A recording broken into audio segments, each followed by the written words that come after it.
Chapter 52. Afterwards. I'd been right. Something had happened after all. Something bad. I'd never known I could be so upset about being right. Mother reached for my hand. Her fingers were trembling. Everyone was silent. After a minute or two, the smell of smoke wafted out the open back door. Betty Jean glanced over at Pastor George.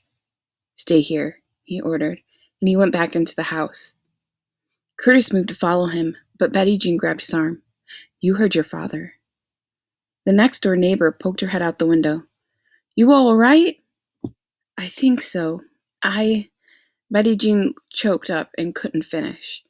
Liz shook her head. "Marley, if you hadn't said something." I glanced over at Liz. She was biting her lip, but I couldn't see it quivering. Curtis put his arm around her. Pastor George came back then. "Someone threw a brick through our window. It landed on the couch. From the damage to the living room, there must have been a couple of sticks of dynamite, too." And like a picture in slow motion, I could imagine it. Red leaning out of the window of his car, pitching a rock at us, like he'd done with the eggs. The window shattering, like the ice on a pond, in spring, and covering us all with little bits of glass. All of us standing, frozen, shocked, glittering as the sun shone in the ruined window, not noticing the dynamite until it was too late. "We should call the police," said Mother. Betty Jean nodded, but she didn't move. I realized she was crying, great big tears that flowed down her cheeks without making a sound. Pastor George sat down on a stump in the backyard and covered his face with his hands. I imagined, as a pastor, he'd had experience giving bad news to people, but it must have been different when it was your own wife and son. I knew I should be scared too, but we could have all been killed. But all I could think was, the dynamite is gone. Red doesn't have any more. And no one was hurt. The next-door neighbor came out then. She was old and tiny, shorter than me, with white hair and a lined face. "I already notified the authorities," she said. "You just tell me who else you need me to call." Liz's family arrived first. Her mother wore a yellow dress, which looked beautiful against her dark skin, though half of the dress was wrinkled and the other half was not, as if she'd been ironing when she got the call. Her father was light-skinned and movie star handsome, like Montgomery Clift and Harry Belafonte rolled into one. I thought Liz might introduce me, but her father put his arm around her shoulders, and her mother led her away, and only Tommy looked back at me and glared. Daddy ran up then and threw his arms around Mother and me. "It was Red," I said. He nodded, and Mother started to cry. The old neighbor offered me a cup of coffee, and I took it. My hands were cold, even though it was a warm evening, and it felt good to hold the cup. I tried to take a sip, but only managed to spill half the coffee on the ground. A few minutes later, the police arrived. There were two of them, an older man who went off with Pastor George to look at the damage in the house, and a young man with a mustache, who seemed most interested in talking to Mother and me. I told the policeman everything, about Liz and me running into each other at the zoo, and taking Red's keys, looking in his trunk, and... "Oh, Marley," Mother exclaimed. "It gets worse," I admitted. I told them about getting stuck in the trunk. My daddy sucked in his breath as I told them about the letter opener and forgetting the last 2 sticks, and David coming to pick me up. And even though I knew I was going to get in trouble, I deserved to get in trouble, it still felt good to tell. Finally, I took a deep breath. Since I spent so much time in that car, I knew it when I saw it. And you know the rest. Silence again. The policeman gave me an odd look. "Say something," I pleaded. "I know I'm in trouble, but..." Mother began to laugh then. A nervous, hysterical laugh. The police officer glared at my mother. "You don't actually believe this nonsense, do you?" "What?" said Daddy. "It's ridiculous, stealing keys, climbing into a trunk. Who can believe a story like that?" It's true, I said. You can ask Liz. If you're lying, I'm sure the colored girl will too. My daughter does not lie, said Daddy. You're saying it was Red Dalton, the football star, right? The police officer asked. I nodded. The policeman shook his head. No way he'd pull a stunt like that. But what I'd like to know, he said, is why you are at this colored family's house. What does that have anything to do with? Daddy started. Mother put a hand on his arm. We were just dropping off some flyers. There's an election tomorrow. Was it some sort of integrationist meeting? Mother shook her head. And what if it was? Snapped Daddy. Aren't you supposed to protect all of us? All citizens of Little Rock, he agreed. But if it was some commie meeting... My wife and 13-year-old daughter are not communists, said Daddy. Where is Sergeant Pike? Out of town, said the older officer coming out of the house. You were lucky. If anyone had been sitting by that window... No one wanted to finish that sentence. Numbers flowed through my head. Prime numbers, times tables, pi to as many digits as I knew. But it didn't help. The police didn't believe me. They weren't going to do anything. They were acting like Betty Jean should be grateful to only have a broken window and a burnt-up couch. Chapter 53. The Election. It was late when we finally got home, way past dinner time, but none of us were hungry. Mother and Daddy said good night and headed off to their bedroom. Aren't you going to punish me? I asked. Daddy crossed his arms. Doesn't seem to do much good. I'm sorry, Mother held up her hand. No, Marley. I'm too tired for this. We'll talk about it tomorrow. Tomorrow's the election. Then Tuesday, said Mother, and they closed their door. I slept badly that night, dreaming of bricks crashing through our front window, dynamite exploding, and Mother and Betty Jean and Liz walking through our house without makeup on their faces and diamond tiaras. I wondered when my dream had turned into Cinderella's ball, but then I realized it was broken glass in their hair, and it wasn't rogue on their cheeks. It was blood. I called Liz first thing the next morning. Who's this? Liz's mother asked. Marley Nisbet, I admitted. Marley, she said softly. All I ever wanted for Elizabeth to have the best education possible, but associating with you nearly got my daughter killed. She won't be talking to you again. But Miss Fullerton hung up the phone. It was hard to concentrate in school. JT wasn't there, and despite myself, I was kind of worried about him. Mr. Harding seemed distracted too. He was teaching the class percentages, but he kept getting the problems wrong. 3/4 was 75%, not 34%. I corrected him the first time, but he looked so embarrassed I didn't dare correct him again. Besides, no one else in the class was paying attention. I kept waiting for someone to mention what had happened at Betty Jean's, but no one did.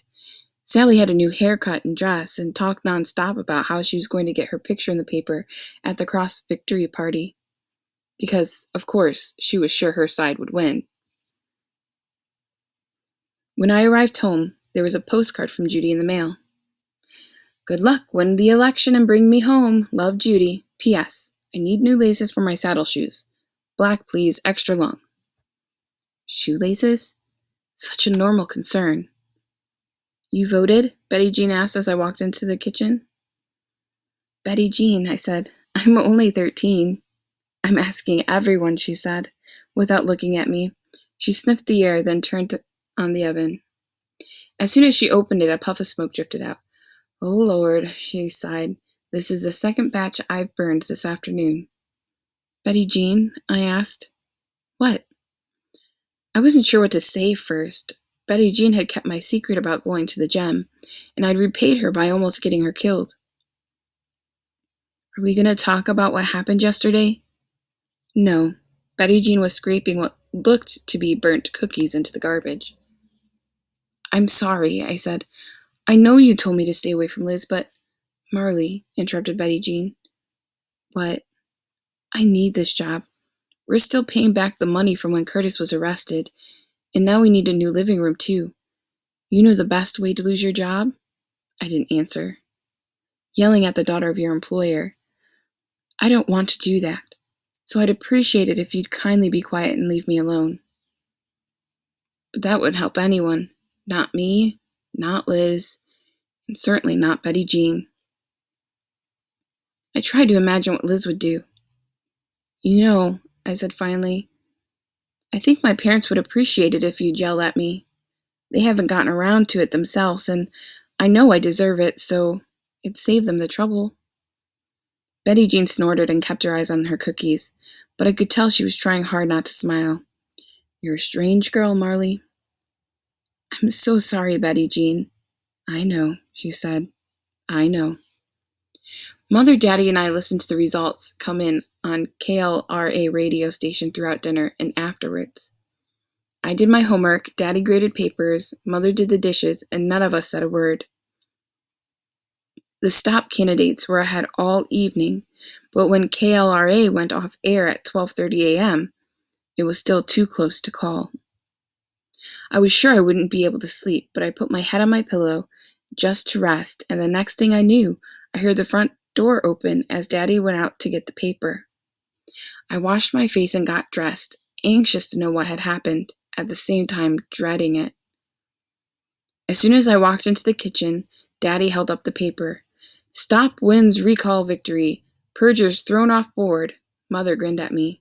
Daddy said, we did it. I burst into tears. Marley, we won, said Mother, but I couldn't stop crying.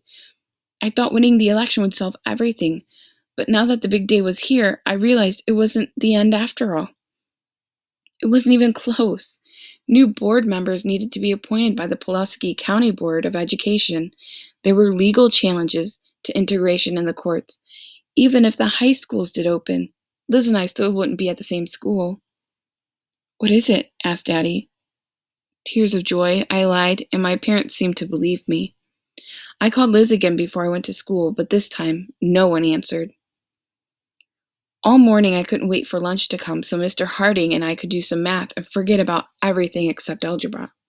But when I pulled out my book and tried to do the first problem, I couldn't copy it down correctly because my eyes kept filling with tears. What's wrong, Marley? Mr. Harding asked gently. Have you ever looked forward to something for a long time, and then when you finally got what you wanted, it wasn't what you expected? Mr. Harding nodded. I'm happy we won, I said. So how come I don't feel better? He looked thoughtful and said nothing for a long moment, then pulled out a pencil and started to write on a blank piece of paper I had before me. I think what's happened, Marley, is that you've realized the world isn't an addition problem. He wrote 3 plus 4 equals 7 down on the paper. We tell kids that sometimes. We pretend the world is straightforward, simple, and easy. You do this, you get that. You're a good person, you try your best, and nothing bad will happen. But the truth is, the world is much more like an algebraic equation, with variables and changes, complicated and messy. Sometimes there's more than one answer, and sometimes there's none. Sometimes we don't even know how to solve the problem. He wrote x squared plus 4x minus 21 equals 0. But usually, if we take things step by step, we can figure things out. You just have to remember to factor the equation, break it down into smaller parts. I stared at x squared plus 4x minus 21 equals 0, pictured it factored into x minus 3, x plus 7 equals 0. Imagined the solutions, x equals 3 and x equals negative 7, and felt a little better. You're right, Marley. Winning the election isn't the solution, but it's a start. Mr. Harding, I said. Yes. At the beginning of the year, I was helping JT cheat on his homework. I know. I looked at him surprised. I grade your homework every day. I recognize your handwriting. Why didn't you say anything? I asked. Mr. Harding shrugged. I thought it would be better if you told me yourself. He nodded. I nodded. Are you going to punish me? Yes, he said. I'm going to make you do extra math during your lunchtime. I smiled. Now come on. He pushed the algebra book toward me. Let's start solving the world's problems one step at a time. I was in the kitchen doing my homework when Liz called me that afternoon. I can only talk for a second, she said. She sounded awful. Why? What's wrong? I'm not going to be allowed to see you anymore. Ever. Not even by accident. If we happen to end up in the same place, I have to turn around and leave. And if I don't... Liz couldn't finish. Are you crying? I asked. No, said Liz, but she was. Marley, we were almost killed, said Liz, and not just us, but Curtis and Betty Jean and the pastor and your mother, too. There's nowhere left for us. What are you talking about? We need to find other friends. People we can actually do things with. What? Marley, I don't want you to be lonely. I want you to have friends you can talk and laugh with, and there's no one I like at school, I wailed. Then you're not looking hard enough, said Liz. I'm not always a cup of warm milk with a dash of cinnamon, and little Jimmy is more than just apple juice. But I'm sorry, Marley. This is just how it has to be. As long as there are people like Red in town, we just can't. I'm sorry. Are you telling me goodbye? I asked. Yes, said Liz, I am. Goodbye, Marley. And she hung up. I sat there for a full minute, staring at the receiver. This was exactly what I'd been afraid of. I went to my room and sat on my bed and thought. Looked at the problem from all angles, added things up from all sides. I could come to only one conclusion. Liz was right.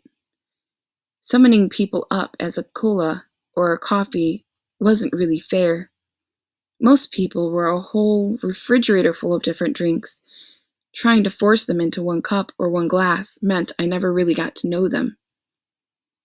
But Liz was wrong, too. As long as there were people like Red in town, it was more important than ever for us to be friends, to show all the others who were too afraid that it was possible. I needed her to point out when I was wrong and teach me new things, and I was pretty sure that she needed me too. There had to be a way. Mr. Harding said when you were stuck, you should factor the equation. Liz was too afraid to be friends with me anymore. There had to be a part of that problem I could solve. Some way to give her back the courage she'd given me. Some way to... Red. He was only one part of the equation, but he was a large part. If I could deal with him, maybe it would help. At least a little. I thought and thought and thought, and by the time my parents came home that evening, I had a plan.